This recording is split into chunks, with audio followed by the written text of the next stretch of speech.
What's good? What's good? What's good? I got a little bit of a downtime, just chilling.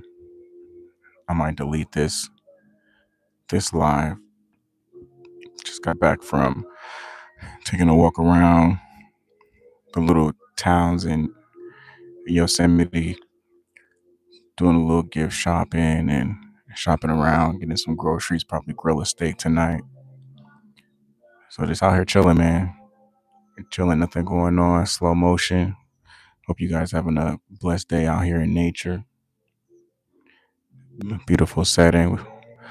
Probably be heading out of here tomorrow. So just kind of enjoying this time, man. Really just enjoying this time, man. Just to kind of relax and kick back. What's up with you guys, man? What's the word on your end? I was talking to the wife earlier. We was thinking about before we head to China, we got one more year in California or in the United States, and we're thinking about relocating to Oahu. Any of you guys been to Hawaii or lived in Oahu before? How is it out there? I lived out there years ago. We'll probably just stay in Hawaii for 1 year, but we lived out. I lived out there back in like 2007, 2000, yeah, 2007 to about 2010. I was out there, so I haven't been in Hawaii in a long time. But we're thinking about relocating out there just for a year, just to kind of get a good reset. It's always good to have the beach local to you, where you can get in the water. Nice, pretty much creeping towards Asia. Oh, okay. What's up, Akaiba, man? Good to see you, man. Have you lived in Hawaii? Have you lived out there? Yeah, getting close to Asia, man. My wife, she's getting homesick. She's ready to go back. So, going to probably go out there with her for a few months. Never been out there. Okay. Yeah, probably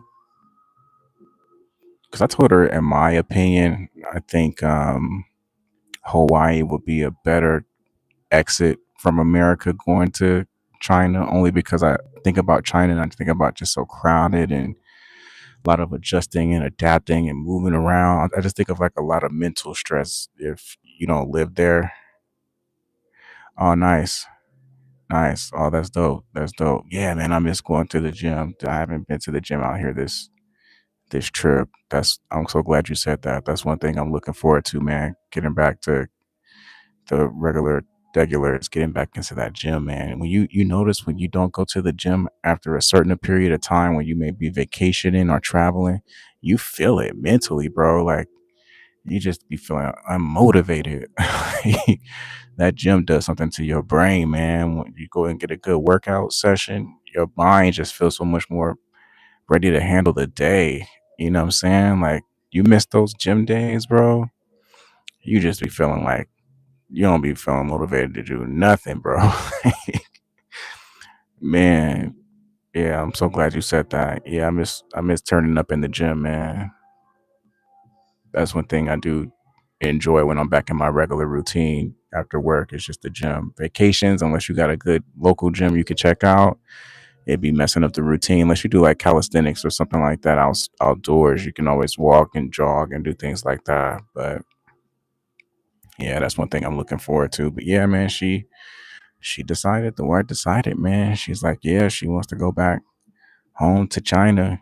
And a part of me is excited to go to China, but then another part of me is kind of like, kind of nervous, man, because I never been to China. I see stuff on YouTube, but it's different watching YouTube. The world is so crazy. Like you watch other people experiences in places, but it's no guarantee that's gonna be like your experience at that place. So I watch people in YouTube in China, and I'm just like, all right, it seems okay. China kind of seems like the place to be these days.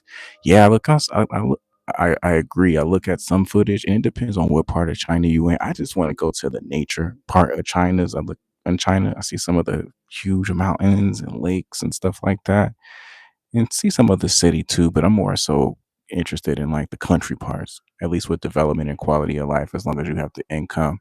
Yeah, that's true.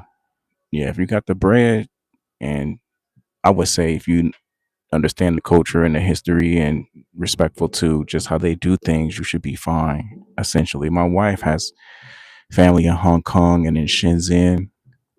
3K USD a month, and you can live very well in tier two cities or below. Dude, it's so funny you said that. My wife was telling me yesterday when we was driving to Yosemite, she was saying like, really 4K a month, we'll be able to. So we're blessed. Her family has like properties and real estate in China, so she's just like her uncle will probably rent her out a place for free. So we're fortunate where God is good, bro. Like God is so good, man. When I was dating in America, I was thinking like, damn, man, I'm never gonna get out of this rut of just, you know, I'm never gonna get out. Sometimes you feel like, and it's me. This you guys' experiences may be different, but when I was dating, I ain't really have no sort of guide. I was just shit. Whatever I thought was good was good. And man, I was so dating can make you feel so hopeless, man. Like when you try, and the reason why I'm connecting this to dating because it's like it's crazy how much finding the right partner can just change your life, bro. It's like it's crazy, man. I struggle to get no value and get broke beaten into playing the game to lose. Yeah, man. I feel that. I feel that. Yeah, man.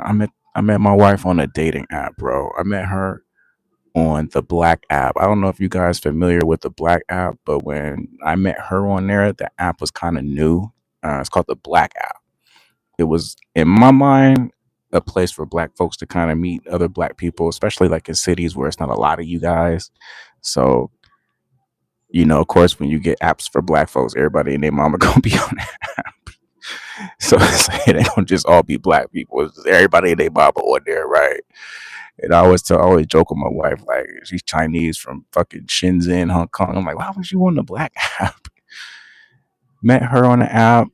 I was thinking she was just bro, and this is just bros to bros. Like, maybe women may not get this, but I was just thinking she was just a regular Asian chick. Like, I met so many people on these apps, man. You don't really put high expectations on these apps. So I remember when I was telling her it's rough globally for a black man, but sometimes there seems to be more of a chance for some of us elsewhere.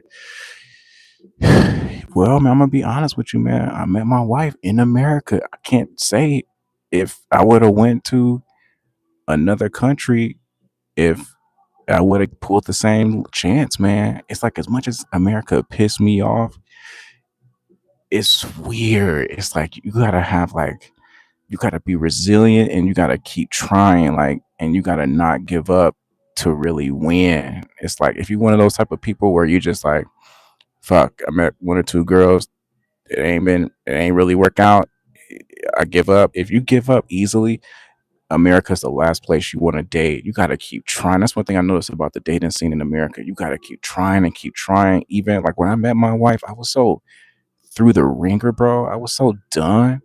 I was just like, man, I'm never dating an American chick. I was all fucked up. And it's like right when you be at your least and you're about to quit, God work in mysterious ways. A lot of times he'll wait till you feel like you've exhausted all your like human options and he'll come through, man. When I met her on that Black app, my wife, I was thinking she was just like a regular Asian chick, man.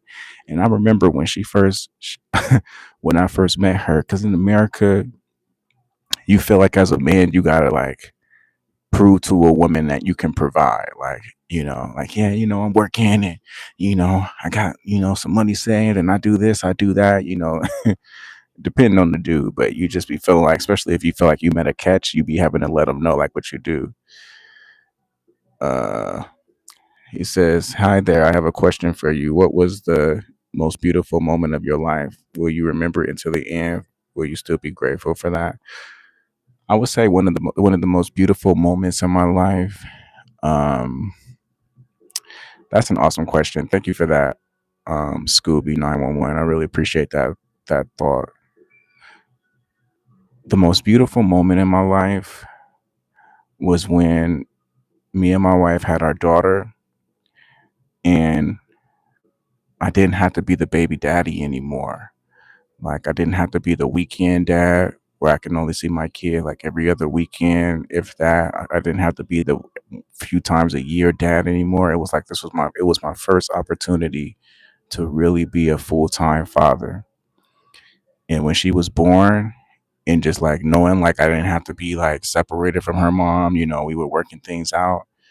It felt so good, man, just to be a real dad. Cause like up to me meeting my current wife and us having our daughter, it was like I was playing the role of the baby daddy, man. I hate to say it like that, but I was like, I didn't get to be with my kids every single day. I had to get them and I wanted to see my kids a lot.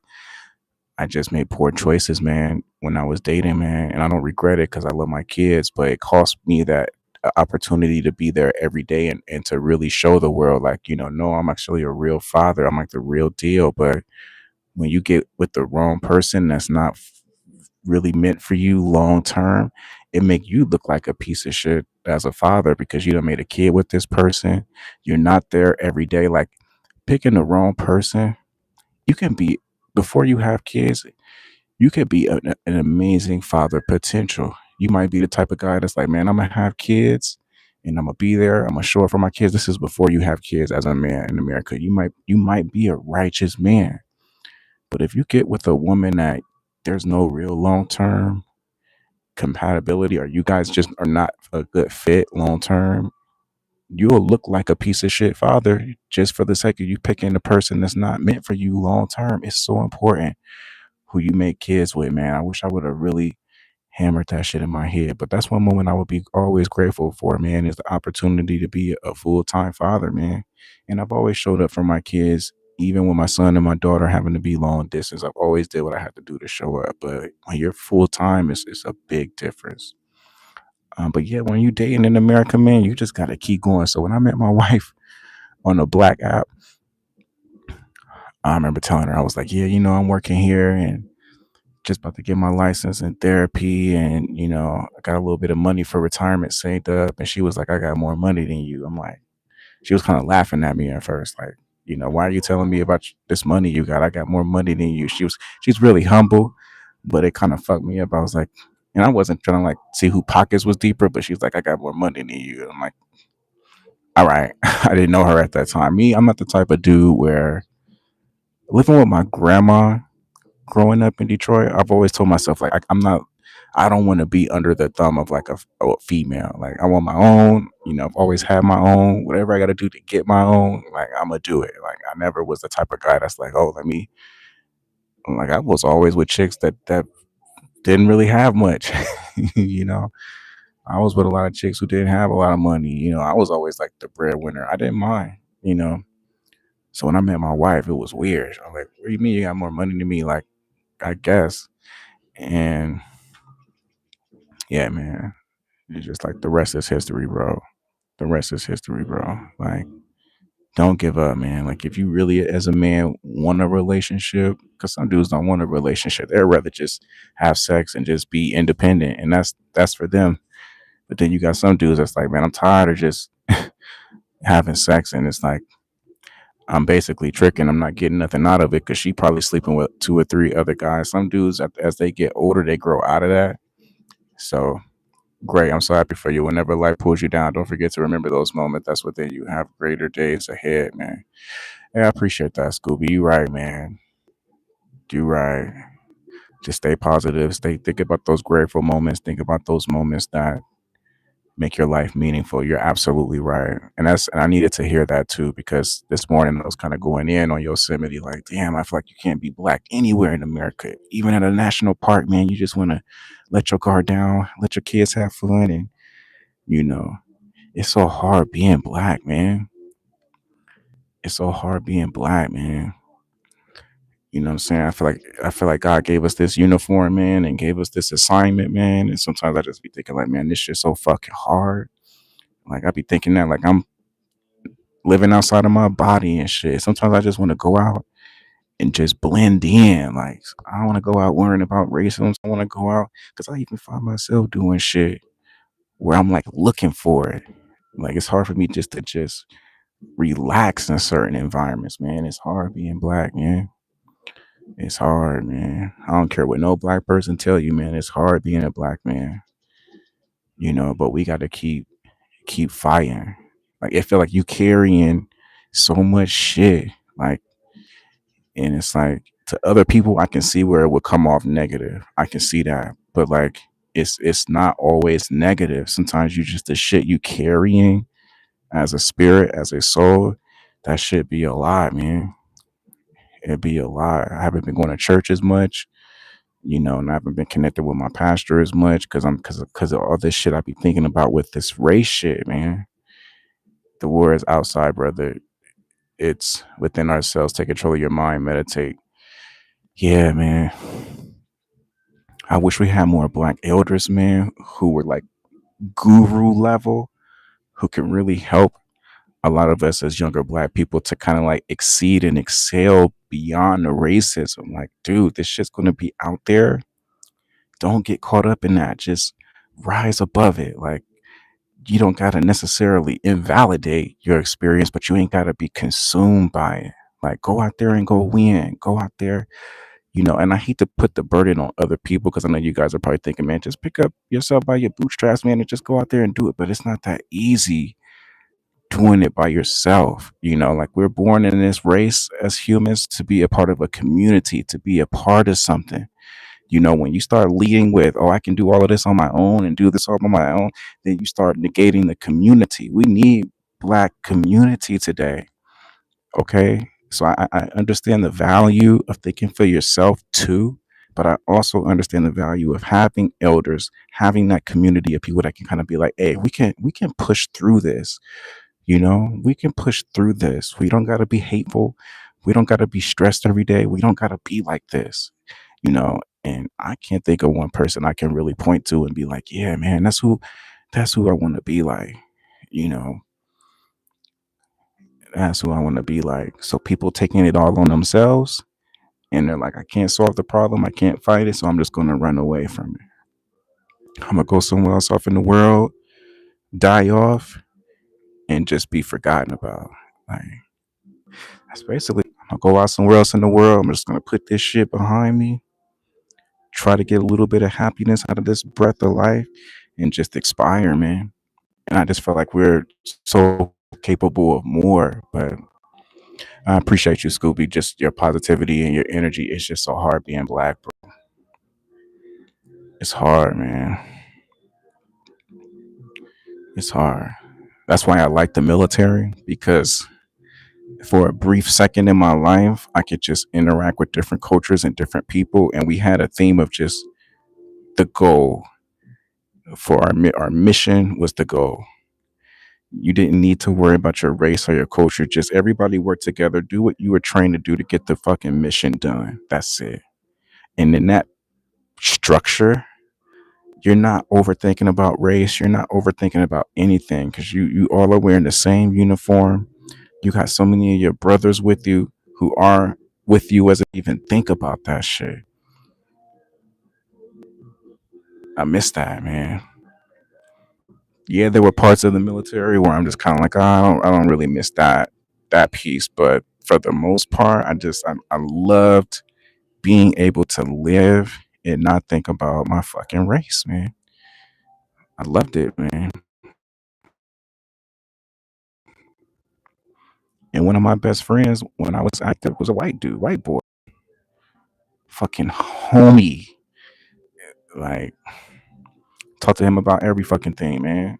And we tried to keep our friendship after the military, but it's weird. It's like once you go into the civilian world and you get caught into like the civilian politics of like race and just your lifestyles, it's like almost like middle school, high school where you all start out together, but then when you graduate, everybody goes into an environment that's shaping and molding each person so uniquely different, bro. I'm not white, I'm not black, I'm just human. Brothers don't judge by where the value yours. I'm not white, I'm not black, just a human being just like you, man. If I cut my hand, it's the same thing that's gonna come out. Yeah, man. I respect your mindset, man. Yeah. Make sure I got you right. Yeah, you're right, man. White or black. I think what it is from my perspective, We were in the service. We didn't care about race as much. Yeah, you have individuals who do, but the mission is so much more important. Fighting for your country, it really puts stuff like that in perspective. So that's why I respect the military culture, even though a lot of people may not agree. I respect the things it helps distract you from, depending on your situation. But I noticed, like, with my brothers that were white, that was like, brothers, like, you just didn't even think about race. But when we got out, the different conditions that are set up in American society and the opportunities, how they are set up, benefit others than may benefit you. And I'm not saying my white friends all got out and got rich, but they were coming back to families where and not all white folks get out the military and things are just so paved for them. But I'm just saying that the dudes I know, it was conditions and things that were in place for them so they can just seamlessly elevate in this thing called American economy. And it was like when I got out, and I put this on the burden of the black community too, because I didn't really, even from my family, like, get the fuck out, fuck that. It's like you gotta have shit set up for your kids for life. I don't know who created this shit in our community where it's like once you get a certain age, you're done. You're done for. And black folks can't deny that shit. That we got that in our community where we just completely, and it depends on, of course, there's always going to be individuals as a culture. African Americans have this thing where if your kids get a certain age, you go out there, fuck that. In the world, even if they 30, even if they 35, I got out, I was like 25. Shit. And getting out into an evolving, constantly modifying, auto self-correcting economy in America that's technologically advanced, you can't get out with nothing. Like, you're gonna fucking struggle. Thank God the VA gives you medical care. They give you your GI Bill and different things. Thank God that shit was my saving grace. I'm telling you, I'm forever grateful. Scoob, you say what thing I'm grateful for also is just the fucking Veterans Affairs, man. If I didn't have the VA supporting me, I had counselors working with me, I was fucked up. People counseling me, coaching me, giving me hope. Like, hey man, don't give up. The fucking benefits they have in place for you. I wouldn't be here. So it's just so fucking complicated, man. But I just think we gotta do better as black folks and supporting and creating a platform for our children and our people, even if they're not your kids. You work in construction, you're a fucking construction owner. You see your brother out there fucked up, hey man, take him in. I did have one black guy who worked in construction, and he did say, hey, you can help things like that. And I could have probably worked my way up, but when you come out the military, the stuff that you're doing is so skillful. And I'm not trying to say like, oh, that was beneath me because I was selling vacuums and yeah, man, just life takes a lot of us in different directions when we got out, and then your experience is different. White boys get out the military, a lot of times you get celebrated. Your people are happy to see you. And this isn't me hating. Me being objective. I feel like you're just more welcome and embraced into this fabric of American society. It's like, yeah, you served. You motherfuckers giving you parades and shit. I got out, man. I wasn't gonna go back to Detroit back then because even to my own people, it's just hard being fucking black, man. Even to your own fucking people, man. I gotta keep it real. Sometimes I try not to beat up on black people too bad because we already carrying a lot. But it's like sometimes black people gotta hear this shit, man. Like sometimes you gotta hear that shit. Like I'm like, damn, I got out the military. I just got back from my Iraq. Damn, I don't want to go to Detroit and get held up at gunpoint again and get fucking robbed. You're thinking all this negative shit. And when you're thinking that shit as a veteran, you isolate yourself. You isolate yourself from people. You're like, I can't go to my white homeboys with this bullshit on my mind. Like, because a lot of times they're like, dude, what happened to you, man? What happened, bro? They're checking in up on me and shit, calling me. Hey, man, Randy, what's up, man? Hey, bro. I'm fucking trying to figure out life. And then I'm paranoid. Motherfuckers are looking at me crazy. I'm getting bad energy. It's like you're so fucked up just trying to assimilate as a black person. And it depends on where you at. I was in San Diego. You got the Mexicans looking at you fucking crazy. I had one Mexican homeboy that took me in, treated me like family. I'll never forget him. And it was like as time went on, now all of a sudden it became blacks versus Mexicans. I'm like, damn, how the fuck, how does this shit work in this country? I can remember coming here and a Mexican saved me in San Diego. He's like, Randy, come live with me. You ain't gotta worry about rent. You ain't gotta worry about shit, man. Just get your shit together. You could come crash with me. A fucking Mexican. My nigga, my bro, my boy. And I wasn't even thinking about the motherfucker being Mexican. I'm just like, hey, this my homie. You know, you just call people by name. It wasn't shit. You don't I was young. Like, you don't think about that shit. Now I'm out. Fast forward 10 more years. Oh, this Mexican got his Mexican bro. It's just crazy how shit changes. And I didn't have to change. So I don't want to come off like a bitch. Like, oh, you could have still stayed strong. You could have still stayed true to the game. But life changes you. It's like, and you feel like if you don't adjust and adapt to your surroundings, you're going to get destroyed. So yeah, man, I was just carrying so much negative shit, man. Carrying so much negative shit. And I'm like, damn, I don't want to go to them with all this racial shit on my mind. Because that wasn't what it was about when I met them. And it wasn't just white boys I was cool with. I was cool with black people, white people, Mexican people, Asians, motherfuckers from all over the world, man. All over the world, man. So yeah, man, I'm just ranting, man. You guys probably like, what the fuck is up with this dude? I went from talking about me and my wife on the damn dating app to being a veteran. You know I'm old shit. But yeah, man, I just think about that, man. How just the civilian world just changes you, man. And it was racism and shit in the military, especially with the Marines, them white boys coming from bumfuck middle of nowhere. So yeah, you got that, but you just don't be lost in that. Because you got white boys, black dudes, Mexican, you got so many people that got your back. So it's like you don't get, and I don't know, man. It's just hard to fucking explain, man. But you just don't worry about that shit. And you're right, Scooby. Like you gotta rise above it. I haven't got there yet. I haven't got there yet, but don't give up on me though. I'm gonna get there. I think once I go to another country, like we might be going to China, well, we will be going to China in a couple years. Once I get just out of this shit and just pray, talk to the Lord, get around another culture, just sometimes you gotta get out of systems and out of certain circuits to really reset. It's hard to reset when you're in it because you don't want to lose your resiliency. I gotta get out of this. Reset, rebuild my mind, look back at humanity again. It's like as a black person with this racism shit we're dealing with right now, you can lose yourself in this shit, man. And Sean G was right. I don't agree with everything he said, but he was right when he was like the podcast was so shout out to him. He was like, man, I was just tired of the black and white shit and all the black people think the white folks are the problem. The white folks think the black person is like, I just in the politics and getting signed up for wars you don't ask for. And I was like, man, that shit's so real. I was like, I get where he's going. So he moved to fucking Vietnam, you know? But even though black folks move to different countries and you might see us popping up in Thailand, the Philippines, South America on your live feed and your YouTube feed, that's not home.